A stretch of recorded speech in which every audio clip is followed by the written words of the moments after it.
Hi friends, బాలీవుడ్లో ఒకప్పుడు అద్భుతమైన లవ్ స్టోరీస్ వచ్చేవి. ఉదాహరణకి ఇమ్తియాజ్ అలీ తీసే సినిమాలన్నీ చాలా బాగుంటాయి. మన బాహుబలిని చూసి అందరూ వాతలు పెట్టుకొని భారీ సినిమాలు, భారీ బీభత్సాలు తీస్తున్నారు. కానీ అవేమీ ఆకట్టుకోవట్లేదు బాలీవుడ్లో. ఇప్పుడు అలాంటిదే ఒక మంచి వెబ్ సిరీస్ వచ్చింది. అదే ముసాఫిర్ కెఫే. మంచి వెబ్ సిరీస్ అంటే మీరు ఏదో ఊహించేసుకోండి, అద్భుతమైన కథ అని. ఇది కూడా ఇమ్తియాజ్ అలీ సినిమాల్లో కథలాగే ఉంటుంది. విక్రాంత్ మాసే, వేదిక పింటో ప్రధాన పాత్రలు పోషించిన ఈ వెబ్ సిరీస్ నెట్ఫ్లిక్స్లో తెలుగు డబ్బింగ్లో కూడా రిలీజ్ అయింది. కథ ఏంటి అంటే, హీరో జీవితంలోకి అనుకోకుండా వస్తుంది లాయర్ చదవాలనుకుంటున్న సుధా. హీరో చందర్ ఎప్పటికైనా ముస్సోరీలో మంచుకొండ ప్రాంతంలో ఓ హోటల్ పెట్టాలి, అదే కెఫే పెట్టాలి అనుకుంటాడు. అయితే అతని లక్ష్యాన్ని పక్కన పెట్టి హీరోయిన్ కోసం, ఆమె చదువు కోసం, ఆమెతో ఉండడం కోసం ఆమెను ఎక్కువగా ప్రేమించి ఆమెతో పాటు వచ్చేద్దాం అనుకుంటాడు బాంబే. కానీ హీరోయిన్ దానికి ఒప్పుకోదు. ఎలాగన్నా నువ్వు నీ లక్ష్యం వైపు వెళ్ళాలి అని అతన్ని ప్రోత్సహిస్తుంది. అతనితో ఉండి, అతనితో తిరిగి, అతను ఎప్పుడైతే తన లక్ష్యాన్ని హీరోయిన్ కోసం పక్కన పెడుతున్నాడని తెలుసుకొని అతనికి దూరంగా వెళ్ళిపోతుంది. హీరోయిన్ వెళ్ళి తను అనుకున్నది సాధిస్తుంది, హీరో తను అనుకున్నది సాధిస్తాడు.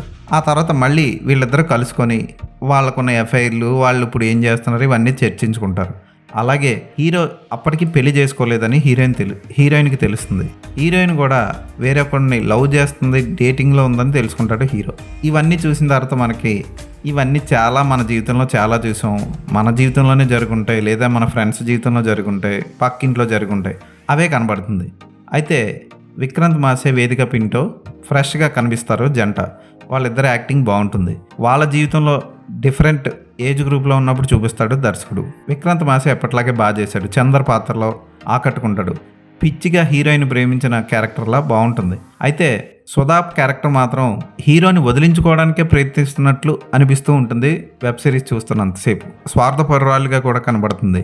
అయితే ఆమె వైపు నుంచి చూస్తే హీరో కోసం చాలా మంచి చేసినట్లు కూడా అనిపిస్తుంది.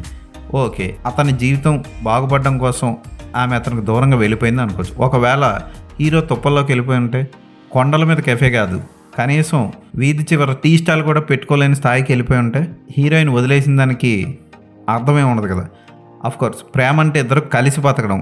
విడిపోయి ఒకళ్ళొకళ్ళు జీవితంలో పైకి గెలిచేసి సాధించేసిన తర్వాత తిరిగి కలవలేని పరిస్థితులు వస్తాయి. ఆ టైంలో మళ్ళీ ప్రేమించుకోలేని ఏజ్ కూడా వస్తుంది. అలాంటి ప్రేమలు అవసరం. అఫ్కోర్స్ ఇదొక రకమైన ప్రేమ కదా, అంతే. మనం దాన్ని అటు తిప్పి ఇటు తిప్పి చూడకూడదు. పర్వాలేదు అనిపిస్తుంది ఈ వెబ్ సిరీస్. క్లైమాక్స్ కూడా అదేదో పెద్ద బీభత్సమైన ట్విస్ట్తో ముగించారు అని ఇంటర్నెట్లో చెప్పుకుంటున్నట్టు అంత సీన్ ఏం లేదు.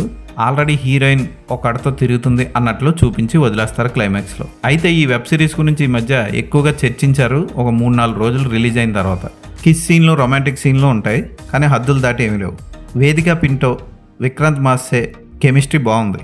అలాగే హీరో నడుపుతున్న కెఫే, లాడ్జ్ లాంటి దానికి ప్రీతి అనే రచయిత్రి అన్నీ చూసుకుంటూ హీరోని లవ్ చేస్తూ ఉండడం, ఇది కూడా బాగానే ఉంటుంది. ఆదిల్ హుసేన్, సాదియా సిద్దికి నటనలు కూడా ఓకే అనిపిస్తాయి. కానీ ఈ టైపు కథలు అంత గొప్పగా అనిపించవు నాకు ఎందుకో.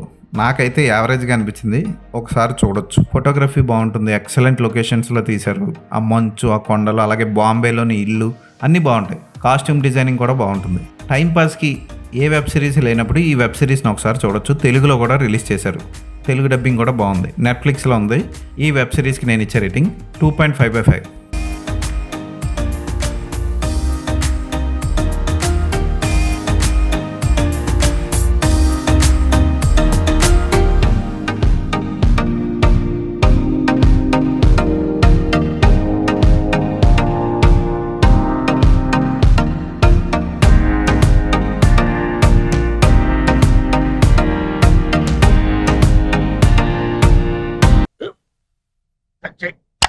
మన స్కూల్ బెంచ్ లాగా ఎంత గట్టిగా ఉందోరా. కొట్రా, కొట్టు, పర్లేదు, కొట్టు. అబ్బా చైన్ పెట్టేసింది బాబాయ్. ఆ, నీకు ఏంటి నువ్వు కొడతావా? కమా బిట్ మీ యార్. వద్దు బాబాయ్. వాడిని నేను కొట్టడం లేదమ్మా, వాడినే నన్ను కొట్టమంటున్నాను. ఆ. నువ్వేం కంగారు పడక్కర్లేదు. అడుగుతావేంటి?